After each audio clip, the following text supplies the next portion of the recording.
Hi friends, welcome to my YouTube channel science for railways. ఈరోజు మనం RRB ALP psycho ఎగ్జామ్స్కి సంబంధించి modify చేసిన క్వశ్చన్స్ అండ్ టైమింగ్ గురించి మనం క్లియర్గా మాట్లాడుకున్నాం. దాంట్లో భాగంగా ఎగ్జామ్కి వెళ్ళే ముందు మనం ఏమేమి తీసుకెళ్ళాలి, ఎగ్జామ్లో ఎలా పర్ఫార్మెన్స్ చేయాలి, ఏ విధంగా మన మైండ్ని పీస్ అండ్ కామ్గా పెట్టుకొని ఈ ఎగ్జామ్ అనేది రాయాలనే విషయాన్ని మనం మాట్లాడుకుందాం. ఓకేనా? నన్ను చాలామంది తిట్టుకుంటూ ఉంటారు. ఎగ్జామ్ వీడియో 1 వీక్ నుంచి వీడియో లేదు ఏంటని చెప్పి. ఫ్రెండ్స్, మీ అందరూ ఒక విషయం చెప్పాలి. మా మామయ్య వాళ్ళ అమ్మాయి చనిపోయింది. మా మామయ్య వాళ్ళ అమ్మాయి అంటే నాకు మేనకోడలు అయింది అనమాట. నేను అమ్మాయిని దగ్గరుండి చాలా జాగ్రత్తగా పెంచాను. మంగళవారం జూలై 8th తను చనిపోవడం జరిగింది. నేనే బుక్ ఓపెన్ చేసి చూడలేకపోతున్నాను, ఏమీ చేయలేకపోతున్నాను. ఈ వారం నుంచి అసలు నేను ఏమి సరిగ్గా చదవలేకపోయాను, కాన్సన్ట్రేట్ చేయలేకపోయాను. కాస్త ఈ రోజు నేను అంత కోలుకున్నాను. తను నా చేతుల మీదుగా పెరిగిన అమ్మాయి కాబట్టి నాకు చాలా బాధగా ఉంది. ఏమైనప్పటికీ ఆ కార్యక్రమం జరిగింది, అంతా బాగానే. మా మామయ్య మా అత్త కాస్త కుదిరిపడ్డారు. కంపల్సరీగా మీరు మా ఫ్యామిలీ గురించి మీరు ప్రేయర్ చేయండి. దానివల్ల నేను చేయలేకపోయాను, నన్ను ఏం అనుకోవద్దు. కానీ ఏమైనప్పటికీ మనం ఎగ్జామ్ చివరికి వచ్చాం. చాలామంది పిల్లలు మనతో పాటు కష్టపడ్డారు. ఒక్కొక్క పిల్లల మెసేజ్ చూస్తున్నప్పుడు నాకు ఉద్యోగం రాకపోయినా పర్లేదు అనిపే ఫీలింగ్ వస్తుండిద్ది. ఎందుకంటే నిజంగా ఎంతోమంది ఫస్ట్ అటెంప్ట్ కొట్టేశాను, 75 వచ్చేస్తున్నాయి అంటే వాళ్ళు నిజంగా అంటున్నారా, లేకపోతే ఎగ్జాగరేషన్స్ చెప్పుకుంటున్నారు అనుకున్నాం. కానీ చాలామంది పిల్లలు క్వాలిఫై అయ్యారు. నేను అలాగే అవ్వాలనుకున్నాను. చాలామంది పిల్లలకి సోర్స్ లేదు. అందరూ కూడా మంచిగా క్వాలిఫై అయ్యారు. మీరు ఇబ్బంది ఏం పడమాకండి, భయపడమాకండి. ఈ వీడియో పూర్తిగా వినండి, మీకు సైకో ఎగ్జామ్ మీద క్లియర్ ఐడియా వచ్చింది. తప్పనిసరిగా ఇక్కడ దాకా వచ్చిన మీరు చాలామంది క్వాలిఫై అవుతారు. ఓకేనా? కంపల్సరీగా మనం 2024లో నవంబర్ 26 ఎగ్జాక్ట్గా మనం పట్టుకుంది నవంబర్ 26 ఆ టైంలో మనం ప్రిలిమ్స్ రాసాం. 2025 మేలో మనం CBT 2 రాసాం. ఓకేనా? యాక్చువల్గా ఏప్రిల్లో జరగాల్సింది పోస్ట్పోన్ అయ్యి మేలో జరిగింది. దాంతో మనం సైకో ఎగ్జామ్ జూలైలో రాబోతున్నాం. ఓకేనా? 1 సంవత్సరంలో ఉద్యోగం మన చేతిలో ఉండే అవకాశం ఉంది. చాలామంది పిల్లలు చాలామంది కష్టపడ్డారు, చాలా స్ట్రగుల్స్ని ఫేస్ చేశారు. ఒక్కొక్కరు వాళ్ళ స్ట్రగుల్స్ స్టోరీస్ చదువుతుంటే ఓకేనా, చాలా అందరూ కూడా చాలా మంచి స్టోరీస్ ఉన్నాయి. మీరందరికీ ఉద్యోగం వచ్చింది. మీరేమీ గాబరా పడమాకండి, భయపడమాకండి. ఈ ఒక్క వీడియో వినిన తర్వాత జాగ్రత్తగా నేను ఎలా చెప్పానో మీరు అలాగే పర్ఫామ్ చేయండి. చాలా కామ్గా ఉండండి. ఇలాంటి సమయంలోనే చాలా లోపల మొత్తం చాలా గజిబిజిగా గందరగోళంగా ఉండిద్ది. నేర్చుకున్నది తక్కువ, దానికి తోడు ప్రాక్టీస్ తక్కువ, దానికి తోడు నువ్వు క్వాలిఫై అవుతుంది తక్కువ. అంతా గజిబిజిగా ఉండిద్ది. కాబట్టి unit to be very calm. ఓకేనా?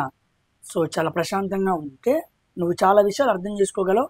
ఎంత కష్టం వచ్చినా సరే దాన్ని పర్ఫార్మెన్స్ చేయగలవు. కాబట్టి ఒక్క 20 నిమిషాలు నేను చెప్పే మ్యాటర్ని చాలా జాగ్రత్తగా మనసులోకి ఎక్కించుకున్న తర్వాత పీస్ఫుల్గా నువ్వేం చేయాలో అది చేయి. ఓకేనా? నేను నైట్ 12కి చేస్తున్నాను వీడియో. మండే మార్నింగ్ అప్లోడ్ చేస్తాను. కంపల్సరీగా ఈ వీడియో చూడు. మండే రోజు ఏం చేయాలో చదువుతాను, ట్యూస్డే రోజు కూడా ఏం చేయాలో చదువుతాను. చక్కగా అలా చేసి కంపల్సరీగా నీ ఎగ్జామ్ అయిపోయింది. ఓకేనా? నేను అష్యూరెన్స్ ఇస్తున్నాను. చూడండి, యాక్చువల్గా లాస్ట్ టైం మనకి ఏం చేశారంటే మనకి 68 నిమిషాలు సైకో టైం ఇచ్చాడు. ఓకేనా? క్వశ్చన్స్ అలాగే ఉన్నాయి. 68 నిమిషాలు ఇచ్చారు. దీంట్లో 38 నిమిషాలు ఏమో ఎగ్జామ్ టైం అనమాట.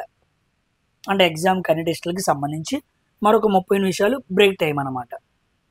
దీని గురించి మనం క్లియర్గా అంతా మాట్లాడుకున్నాం. ఓకేనా? కానీ ఇప్పుడు రీసెంట్గా వదిలిన నోటీస్లో ఏం చేశాడంటే మనకి 73 నిమిషాలు టైం అనేది ఇచ్చారు. క్వశ్చన్స్ అవే.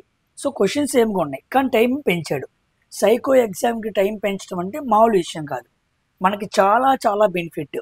మనం ప్రిపేర్ అయిన విధానానికి ఇప్పుడు సమయం యాడ్ అవ్వటం, 1-2 రోజుల ముందు వాడు నోటీస్ రిలీజ్ చేయడం అనేది చాలా చాలా మంచిగా చెప్పుకోదగ్గ విషయం అనమాట. ఎందుకంటే ఇక్కడ సైకోలో టైం అనేది చాలా ఇంపార్టెంట్. అలాంటిది 5 నిమిషాలు అంటే మామూలు విషయం కాదు.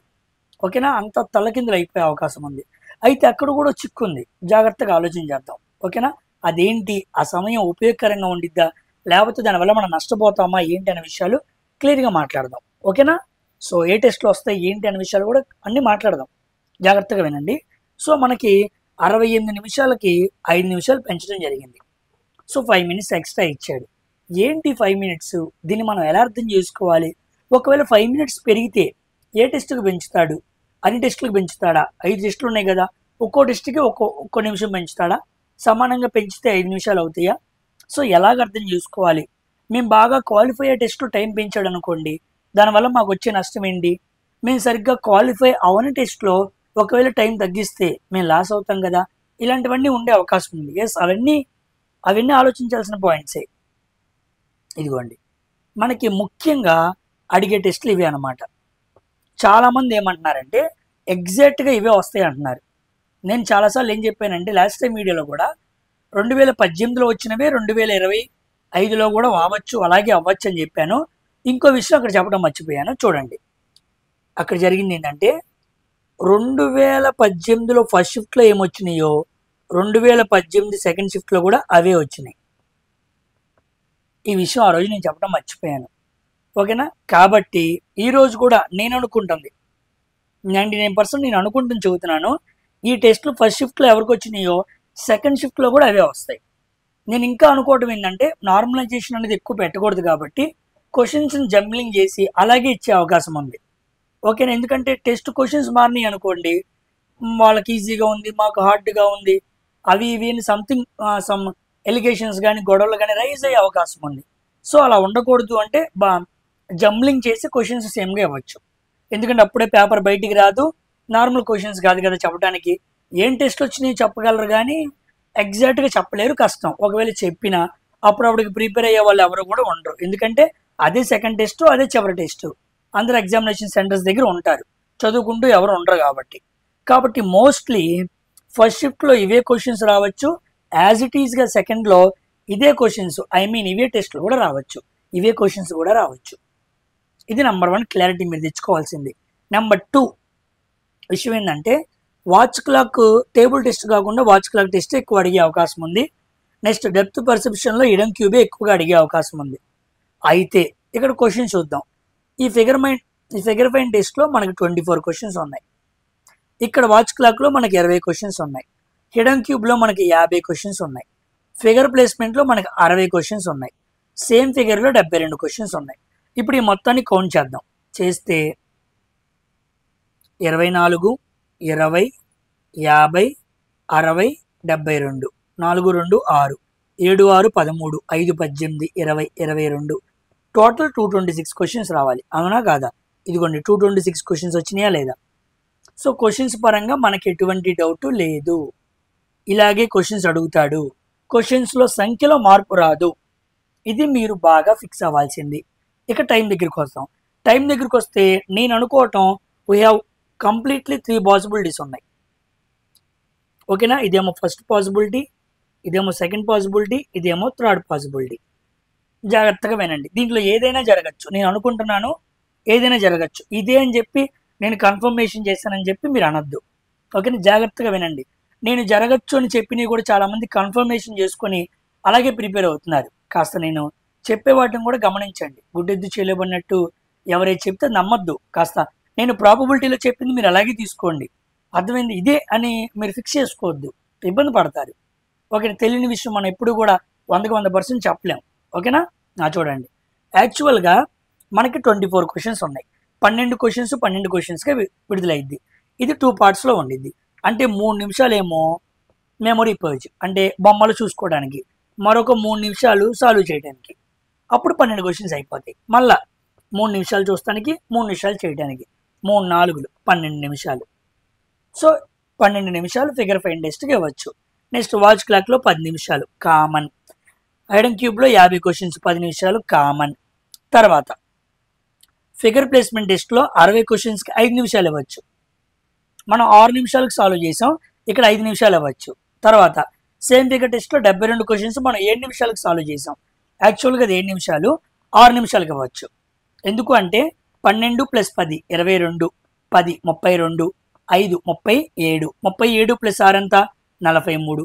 మనకి మొత్తం ఎంత రావాలి? 43 రావాలి. అవునా కాదా? ఇదిగోండి, సారీ 73 అన్నాడు. 73 అంటే అర్థమైందంటే మనకి ఇక్కడ క్లారిటీ తెచ్చుకోవాల్సిన విషయం ఏంటంటే 43 ఏమో ఎగ్జాక్ట్గా క్వశ్చన్స్కి బట్టే టైము, 30 నిమిషాలు బ్రేక్ టైము. సో ఆ 30 నిమిషాలు తీసేయండి. మనకి ఎగ్జాక్ట్గా అంతకుముందు 38 నిమిషాలకు ఎగ్జామ్ జరగాలి. 5 నిమిషాలు పెంచాడు కాబట్టి 43 నిమిషాలకు ఎగ్జామ్ జరగాలి. ఇప్పుడు 43 నిమిషాలు మనకి రావాలి. ఇక్కడ చూస్తే ఇదిగోండి 12, 10, 22, 10, 32, 5, 37, 6, 43 ఇలా రావచ్చు అనమాట. అంటే ఇక్కడ మనకు 1 నిమిషం తగ్గింది. మనం 6 నిమిషాలకి ప్రిపేర్ అయ్యాం. ఇక్కడ 7 నిమిషాలకి 6 నిమిషాలకు వచ్చింది. నిమిషం తగ్గింది. ఇవి కామన్ గానే అలాగే ఉన్నాయి. ఇలా అడగచ్చు. టైమ్స్ని ఇలా సెట్ చేయొచ్చు. ఓకేనా. నెక్స్ట్ అలా కాకపోతే సెకండ్ ప్రాబిలిటీ, ఇది 10 నిమిషాలు ఇవ్వచ్చు. ఇదిగోండి ఇది 12 నిమిషాలు కాకుండా 10 నిమిషాలు. అంటే మనం మెమొరీ పేజ్ చూస్తానికి 2.5 నిమిషాలు గ్యాప్ అన్నమాట. అంటే పిక్చర్ 2.5 నిమిషాల్లో చూడాలి, 2.5 నిమిషాలు ఆన్సర్ చేయాలి. 2.5 × 4 అప్పుడు 10 నిమిషాలు అయింది. నెక్స్ట్ వాచ్ క్లాక్ ఎడం క్యూబ్ ఏం మార్చలేదు, 10, 10 ఇక్కడికి 30 వచ్చేసినాయి. ఇప్పుడు మొత్తం 43 రావాలి. అంటే మిగిలిపోయింది 13. ఇప్పుడు 60 క్వశ్చన్లకు 6 నిమిషాలు ఫిగర్ ప్లేస్మెంట్ టెస్ట్లో, 72 క్వశ్చన్స్కి 7 నిమిషాలు. ఈ 2 ఇవ్వచ్చు అనమాట. ఇలా జరగచ్చు. ఓకేనా. ఇది ఎగ్జాక్ట్గా జరగడానికి ఎక్కువ అవకాశం ఉన్నది. ఓకేనా. క్లారిటీ వచ్చిందా. తర్వాత అలా కాకుండా మూడో పాసిబిలిటీకి ఇక్కడ 12 నిమిషాలు ఇవ్వచ్చు. 12 నిమిషాలు ఇచ్చిన తర్వాత ఇక్కడ 10 నిమిషాలు వాచ్ క్లాక్కి, ఇక్కడేమో ఎడం క్యూబ్కి 8 నిమిషాలు ఇవ్వచ్చు. ఇక్కడ ఏమైందంటే ఈ మొత్తం 3 పదులు ఇలా ఉన్నాయి కదా, దీంట్లో 2 నిమిషాలు తీసి దీంట్లో కలిపాడు. ఇదిగోండి ఇక్కడ 12 అయింది, ఇక్కడ 8 అయింది. ఇక కామన్ 6, 7 కామన్ అలాగే ఉన్నాయి. ఇది చాలా ఇంపార్టెంట్. ఎందుకంటే చాలామంది హిడెన్ క్యూబ్ ఇప్పుడే కంప్లీట్గా 10 నిమిషాల్లోనే 50 క్వశ్చన్లు పెట్టలేకపోతున్నారు. 4 ఫ్లోర్స్ ఇవ్వటం, వాటిని కౌంట్ చేయడంలో మిస్ అవ్వడం చాలా మందికి పోతుంది. మెసేజ్ చేస్తున్నారు, అడుగుతూనే ఉన్నారు. సో ఇక్కడ ఏంటంటే వాడు 8 నిమిషాలు ఇచ్చాడు, 2 నిమిషాలు తగ్గించాడు, మాటలు కాదు. ఓకేనా. కాస్త ఆ 4 లెవెల్స్లో ఉన్న పజిల్స్ కానీ గట్టిగా ఇచ్చాడంటే క్యూబ్స్ చాలా మంది పడిపోయే అవకాశం ఉంది. కాబట్టి 8 నిమిషాలు ఇచ్చాడంటే దెబ్బ పడే అవకాశం ఉంది. ఓకేనా. కాబట్టి 8 నిమిషాల్లో నువ్వు 50 క్వశ్చన్లు పెట్టాలి. అందుకే మనకి ఈ అన్లిమిటెడ్ ఎడ్యుకేషన్లో చివరికి వచ్చేటప్పటికి మీరు చూసారా లేదో, క్యూబ్స్లో 8 నిమిషాలు ఇస్తున్నాడు. చూసారా. అంటే వాడు టైంని జిగ్జాగ్ చేశాడు, మార్చాడు. ఎప్పుడైతే వాడు ఇలాగా అంటున్నాడో వాడికి ఐడియా ముందే వచ్చింది, వాళ్ళకి మ్యాటర్ ముందే వచ్చింది, దానికి తగ్గట్టుగా వాడు మార్చాడు. అందుకే మీరు లైవ్ టెస్ట్లు 1, 2, 3 అని మీరు ఓపెన్ చేసినప్పుడు సెక్షనల్ లైవ్ కాకుండా, సెక్షనల్ ఫుల్ కాకుండా లైవ్ ఉండిద్ది. దాంట్లో 3 టెస్టులు ఉన్నాయి, RDSO ప్యాటర్న్ అని చెప్పి. మీరు చూస్తే దాంట్లో 8 నిమిషాలు ఇచ్చాడు వాడు. నాకు అది చూడంగానే ఆలోచన వచ్చింది, ఓకే ఇలా అయ్యి ఉండొచ్చు, అయ్యే అవకాశం కూడా ఉంది. ఇదే అనట్లా, అయ్యే అవకాశం ఉందని నీకు ముందే ప్రిపేర్ చేస్తున్నా. నువ్వు ఆ రోజు ఎగ్జామ్లో చూడంగానే షాక్ అవుతావు, అప్పుడు నువ్వు గాబరా పడతావు. ఆ ఇబ్బంది నువ్వు పడకూడదు. నేను స్టేషన్ మాస్టర్లో నాకు అదే జరిగింది. అక్కడ మాకు సైకలాజికల్ టెస్ట్ అని చెప్పి లాస్ట్లో ఒకటి ఉండిద్ది, దాని టైం తగ్గించేశాడు. నాకు అవగాహన లేదు అప్పుడు. 2018లో నేను ఇంత చదువుకోలేదు, నాకు ఎవరు చెప్పలేదు. అక్కడికి వెళ్ళంగానే టైంను మార్చేశాడు. అప్పుడు అర్థమైంది సైకో ఎగ్జామ్ అంటే ఎగ్జామినర్ సైకో బిహేవ్ చేస్తాడని. ఎగ్జామినర్ సైకోలాగా బిహేవ్ చేసి టైం తగ్గిస్తాడని నాకు అప్పుడు దాకా తెలియదు. సో నేను అది ముందే గెస్ చేసి మీకు చెబుతున్నాను. కాబట్టి జాగ్రత్తగా ఉండండి. 8 నిమిషాల్లో కూడా మీరు ప్రిపేర్ అవ్వండి. రేపు సోమవారం ఉంది, ఉదయం నుంచి సాయంత్రం వరకు చక్కగా కూర్చొని ప్రిపేర్ అవ్వండి. ఎలాగో విజన్ సర్టిఫికేట్ తెచ్చుకున్నాం కాబట్టి ఇబ్బంది ఏమీ లేదు. ఆ యాంటీ గ్లేజో ఏదో పెట్టుకొని కాస్త డ్రాప్స్ వేసుకొని కాస్త ఎక్కువ రోజు ప్రిపేర్ అవ్వండి. సో మంగళవారం పొద్దున్న కూడా లేచి ప్రిపేర్ అవ్వచ్చు. ఫస్ట్ షిఫ్ట్ కాని వాళ్ళు, అర్థమైందా. సెకండ్ షిఫ్ట్ అయిన వాళ్ళు, ఫస్ట్ షిఫ్ట్ అయిన వాళ్ళు పొద్దున్నే వెళ్తారు కాబట్టి వాళ్ళ కష్టం అది.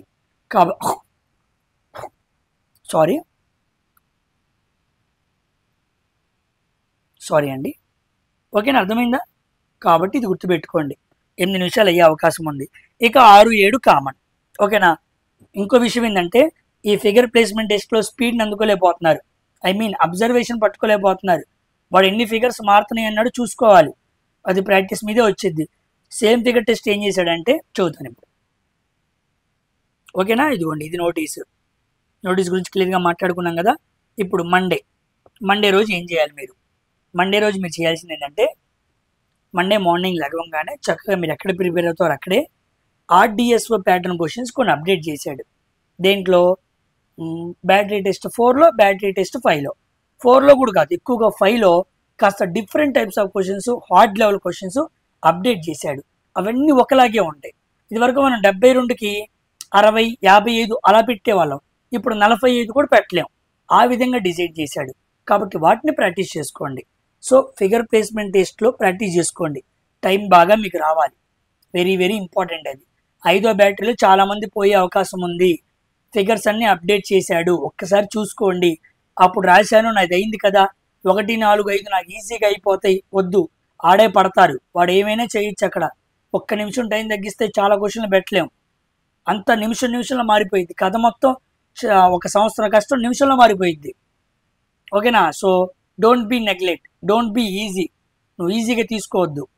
రెండో విషయం, హిడెన్ క్యూబ్ని బాగా సాల్వ్ చేయండి. 8 నిమిషాలు పెట్టే అవకాశం కూడా ఉంది కాబట్టి.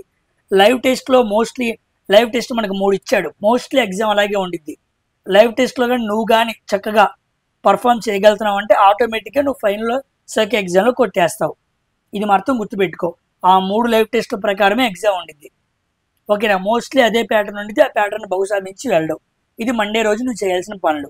ఓకేనా? సో ఆర్డీసీ ప్యాటర్న్లో వచ్చిన బ్యాటరీ పై క్వశ్చన్ చూసుకో, ఫిగర్ ప్లేస్మెంట్ టెస్ట్ని ప్రాక్టీస్ బాగా చేసుకో.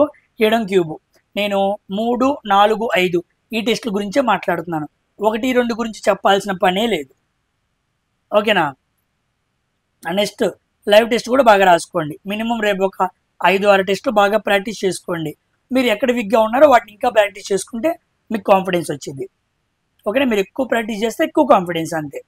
నెక్స్ట్ మంగళవారం అంటే ఎగ్జామ్ డే అనమాట.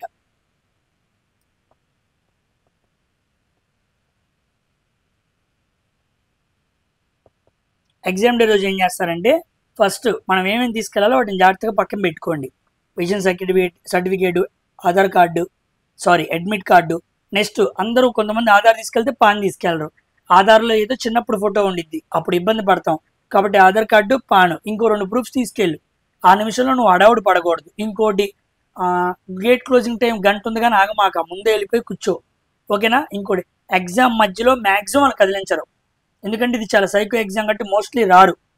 ప్రతి నిమిషం చాలా ఇంపార్టెంట్ కాబట్టి. ఓకేనా? నువ్వు భయపడాల్సిన పని ఏమీ లేదు. సో ఆధారు, పాను ఈ 2 కంపల్సరీ పెట్టుకో. విజన్ సర్టిఫికేట్ జాగ్రత్తగా పెట్టుకో. అడ్మిట్ కార్డు, విజన్ సర్టిఫికేట్లో స్టాంపులు గీంపులు అన్నీ జాగ్రత్తగా చూసుకోండి. ఎక్కడ ఎవరి పేర్లు రాయాలో అవి చూసుకోండి. ఓకేనా? ఆ నిమిషంలో గాబరా పడ్డావో నీ మైండ్ చాలా కామ్గా ఉండాలి. ఎటువంటి చిన్న తప్పు జరిగినా నువ్వు కన్ఫ్యూజ్ అయిపోతావు, అంటే నీ మనసు స్థిమితంగా ఉండదు, గాబరా పడుతూ ఉంటావు. That will effect your exam. ఓకేనా? అంతా చదవడం వేరు, ఆ ఎగ్జామ్ ముందు కామ్గా ఉండటం వేరు. ఓకేనా? అది గుర్తుపెట్టుకోండి. ఈ 3 కంపల్సరీగా తీసుకెళ్ళండి. అడ్మిట్ కార్డ్ అంటే ప్లస్ ఫోటో కూడా తీసుకెళ్ళండి, మర్చిపోమాకండి. ఎందుకంటే అడ్మిట్ కార్డ్ మీద మన ఫోటో కూడా స్టిచ్ చేయాలి కదా, అది మర్చిపోవద్దు. ఓకేనా? నెక్స్ట్ ఇన్ ఎగ్జామ్, మీరు ఎగ్జామ్లో ఉన్నప్పుడు ఆ బ్రేక్ టైంని ఉపయోగించుకోండి. 5 నిమిషాలు బ్రేక్ టైం ఉండేది మనకి ప్రతి టెస్ట్కి కలిపి. ఓకేనా? ఆ తర్వాత ఇన్స్ట్రక్షన్స్ టైమ్స్ ఉపయోగించుకోండి. 5 టెస్టులు 5 5 25 నిమిషాలు. ఈ 30 నిమిషాలు మనకు బాగా ఉపయోగపడుద్ది. ఓకేనా? సో ఎగ్జామ్ టైం ఏమో 43 నిమిషాలు ప్లస్ 30, మొత్తం ఎంత? 73 నిమిషాలు. వాడు నోటీస్లో వచ్చింది కూడా 73 నిమిషాలు అనమాట. సో అది జాగ్రత్తగా ఉపయోగించుకోండి. నెక్స్ట్ ఇన్స్ట్రక్షన్ టైం, ఈ 2 బాగా ఉపయోగించుకుంటూ కీప్ ఐ ఆన్ టైం, కంపల్సరీగా టైం మీద కన్నేయండి. టైం తెలుసుకోకుండా ఏం పడితే పడి చేయమాక. ఒక మూల ఐచ్యూబ్గా టైం క్లాక్ ఎక్కడుంది, టైం బార్ ఎక్కడుందో చూసుకో, దాని మీద కన్నేయి, జాగ్రత్తగా చూసుకో. అలాగని పెద్దగా చూడమాక. టైంని చూస్తే కన్ఫ్యూజన్ పెరిగింది తెలుసా? సైకలాజికల్ టెస్ట్లో when you see frequently time that will rise your కన్ఫ్యూజనెస్.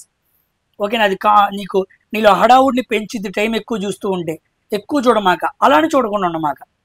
జాగ్రత్తగా ఎప్పుడైనా చూసి నువ్వు అటైన్ చేయాలనుకున్న పాయింట్ అటైన్ చేసిన తర్వాత ఓకే నాకు ఇంకా నిమిషం ఉంది, నేను ఇంకా పెట్టుకుంటాను అని నేను మోటివేట్ చేసుకుంటూ ఉండు. ఓకేనా? నెక్స్ట్ ఇంకోటి చాలా చాలా ఇంపార్టెంట్ పాయింట్ ఇది. చెక్ సిస్టమ్స్, యాక్సెసరీస్ ప్రాపర్ అన్నీ చూసుకో. కీబోర్డ్ బాగా పనిచేస్తుందా, కీబోర్డ్తో నీకు సంబంధం లేదులే, మౌస్ బాగా పనిచేస్తుందా, మానిటర్ బాగుందా, అంతా చెక్ చేసుకో. అంతా చుట్టుపక్కల మొత్తం కూర్చో, చైరు గీరు అంతా బాగుందా, అన్నిటికీ ఒకటికి 2 సార్లు బాగా చూడు. ఓకేనా? సో ఎగ్జామ్కి వెళ్ళే ముందు ఇవి చేయి, ఎగ్జామ్ టైంలో ఇవి చేయి. ఈ ఎగ్జామ్ అయిపోయిన తర్వాత నీకు ఇష్టమైంది చేయి. సూపర్ మ్యాన్ సినిమా రిలీజ్ అయింది, కుదిరితే వెళ్ళిపో, చక్కగా ఎంజాయ్ చేయి. బాగా ఎగ్జామ్ రాసినప్పుడు ఎవడైనా ఎంజాయ్ చేస్తాడు. ఓకేనా? ఎందుకంటే సంవత్సరం నుంచి కూర్చొని బాగా కష్టపడుతూ వచ్చాడు కాబట్టి ఈ నీడ్స్ రిలాక్స్. ఓకేనా? సో చక్కగా రిలాక్స్ అవ్వండి, ఇబ్బంది ఏమీ లేదు. ఇది అనమాట సోమవారం మంగళవారం తారీఖుల్లో మీరు చేయాల్సిన పనులు. కాబట్టి కంపల్సరీగా మీరు వీటిని ఫాలో అవ్వండి. ఓకేనా? ఇంకో నెక్స్ట్ విషయం ఏంటంటే, నోట్ పాయింట్ ఏంటంటే, ఎగ్జామ్ బాగా రాసి వచ్చిన తర్వాత మనం ఈ యూట్యూబ్ ఛానల్ ద్వారా గ్రూప్ డీకి సంబంధించి, అదేవిధంగా ఎన్టీపీసీకి సంబంధించి సైన్స్ క్లాసెస్ను మనం ఎలా స్టార్ట్ చేయబోతున్నాం, ఏ విధంగా ప్రీవియస్ ఇయర్ క్వశ్చన్స్ని మనం డిస్కస్ చేయబోతున్నాం. ఆల్రెడీ చాలామంది మిస్ అయిన స్టూడెంట్స్కి, తర్వాత గ్రూప్ డికి ప్రిపేర్ అయ్యే వాళ్ళకి, టెక్నీషియన్కి ప్రిపేర్ అయ్యే వాళ్ళకి మన సైన్స్ ఫర్ రైల్వేస్ ద్వారా సైన్స్ని మనం ఎలా అందించబోతున్నాం, హై లెవెల్లో ఎలా ప్రిపేర్ అవ్వబోతున్నాం అన్న వీడియోలు చేస్తాను. కంపల్సరీగా డైలీ వీడియో చేస్తాను. ఓకేనా? ఐఎమ్ గివింగ్ మై వర్డ్, కంపల్సరీగా వీడియో చేస్తాను. ఓకేనా? నేను కాస్త ఫ్రీ అవుతాను కాబట్టి కంపల్సరీగా నేను గ్రూప్ డి, టెక్నీషియన్, ఎన్టీపీసీ వాళ్ళని దృష్టిలో పెట్టుకొని సైన్స్ పరంగా మన ఛానల్ పరంగా కంప్లీట్గా వాళ్ళు అందించడానికి ట్రై చేస్తాను. వాళ్ళని కూడా మంచిగా రెడీ చేయాలి. ఒక ఏఎల్పీ ఎగ్జామ్కి మనం ఎలాగా కొంతమంది బ్యాచ్ని బాగా రెడీ చేయగలిగామో అలాగే మనం గ్రూప్ డికి అదేవిధంగా టెక్నీషియన్ కూడా రెడీ చేయాలి. ఓకేనా? మన ఛానల్ ద్వారా సైన్స్ నేర్చుకుని ఎక్కువ మంది ఉద్యోగం కొట్టాలి. రైల్వేలో తెలుగు వాళ్ళు ఎక్కువ మంది ఉండాలి. తెలుగు వాళ్ళకి ఎక్కువ అవకాశాలు రావాలి. ఓకేనా? అది మన ఛానల్ ఎజెండా. దానికోసమే మనం కష్టపడ్డాము. నేను సంవత్సరం నుంచి కష్టపడింది కూడా దానికే. ఓకేనా? సో అందరూ కూడా, మీరందరూ కూడా మంచిగా ప్రిపేర్ అయిన వాళ్ళు, చాలా బాగా నాకన్నా బాగా చదివే పిల్లలు ఉన్నారు. నాకు వచ్చిన స్కోర్ కన్నా ఎక్కువ మంది, నేను చెప్పిన పిల్లలకి నాకన్నా ఎక్కువ స్కోర్ వచ్చింది. సో నేను చాలా ప్రైడ్గా ఫీల్ అవుతున్నాను అనమాట. కొంతమంది నాకన్నా ఎక్కువ వచ్చినాయి కదా, వాళ్ళు అడిగితే నేను చెప్పలేకపోతున్నా. నాకు 70 వచ్చినాయి, 73 వచ్చినాయి అని చెప్పలేకపోతున్నా. నాకన్నా ఎక్కువ స్కోర్ చదువుతున్నారు. సో మంచిది, మీరు బాగా చదివారు నాకన్నా. సో అలాగే చదవాలి. ఓకేనా? గురువుని మించిన శిష్యులుగా మీరు అందరూ మారాలి, మంచిగా చదవాలి. అలా చదవాలని మనం ఛానల్ పెట్టాం. మీరు అలాగే ప్రాక్టీస్ అవ్వండి. ఈ ఎగ్జామ్ను మాత్రం చాలా జాగ్రత్తగా తీసుకోండి. మనం చివరికి వచ్చేసాం, యుద్ధం ముగిపోతుంది. జాగ్రత్తగా ముగించాలి. విజయం మందే అవ్వాలి. ఓకేనా? చక్కగా ప్రిపేర్ అవ్వండి. చక్కగా ప్రేయర్ చేసుకొని దేవుడి మీద, ఎవరికి దేవుడి మీద నమ్మకం ఉంటే దేవుడి మీద నమ్మకం పెట్టుకొని చక్కగా మనసంతా కేంద్రీకరించి బాగా రాయండి. ఓకేనా? సో నా సెంటర్ విజయవాడలో వచ్చింది. అక్కడ దగ్గరలో ఎవరైనా విజయవాడలో ఎగ్జామ్ రాసే వాళ్ళు ఉంటే అక్కడ మనం మాట్లాడుకుందాం. ఓకేనా? So bye. మండే రోజు చేయాల్సినవి, ట్యూస్డే రోజు చేయాల్సినవి మనసులో పెట్టుకోండి. చక్కగా రాయండి. All the best for your exam. Bye.